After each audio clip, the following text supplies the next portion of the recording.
ফেললি। এইসব এসব নষ্টের গোড়ায় ঘটক। দাঁড়া, ঘটককে ফোন দিয়ে 12টা বাজাচ্ছি।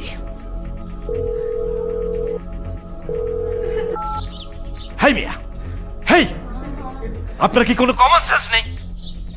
আমার মেয়ের জন্য ওই বস্তি থেকে ছেলে ধরে নিয়ে আসছেন? কি বলেন? আপনার বোধহয় কোথাও ভুল হচ্ছে। আপনি যে রেস্টুরেন্টে বসে কথা বলছেন ওটাই তো ওই ছেলের।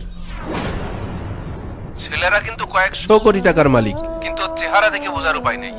ওর চেহারা দেখে মনে হয় সাধারণ ঘরের ছেলে। আমি তো আপনাকে আগেই বলেছি ও 7 বছর আমেরিকায় থেকে লেখাপড়া করেছে। আপনি এই কথাগুলো আগে বলবেন না?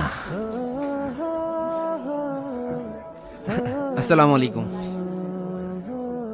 বাবা Arif, I am extremely sorry.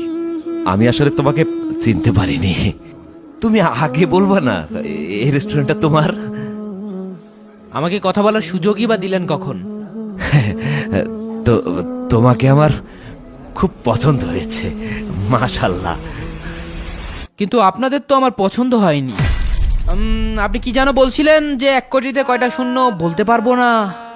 1 কোটিতে 7টা শূন্য। তোর এত করে বললাম মেয়েটার জীবনটা নষ্ট করিস না, এবার দেখ। এরকম কয়েকশো কোটি টাকা আমাদের ব্যাংকে পড়ে আছে। ব্যাপারটা ওরকম না বাবা, তুমি আমাদেরকে ভুল বুঝছো। আপনার মেয়ে 5 ওয়াক্ত নামাজ পড়ে পদ্মায় চলে বলে তাকে আমি পছন্দ করেছিলাম। যদি টাকা পয়সা দেখে বিয়ে করতে চাইতাম আঙ্কেল, ঢাকা শহরে অনেক কোটিপতি আছে যারা তাদের মেয়েকে আমার সাথে বিয়ে দিতে চায়, সেখানেই বিয়ে করতাম, আপনার কাছে আসতাম না।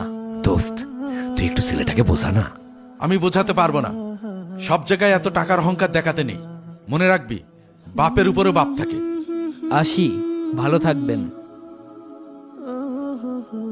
ওয়েটার, ওনাদের কাছ থেকে বিল নিও না। জি স্যার। তারা আমার গেস্ট। ঢাকা শহরে মাত্র কয়েক কোটি টাকার মালিক হয়ে এত অহংকার ভালো না। মনে রাখবি, টাকা দিয়ে যদি সুখ কিনা যেত তাহলে ঢাকা শহরে এত ডিভোর্সের সংখ্যা বাড়তো না।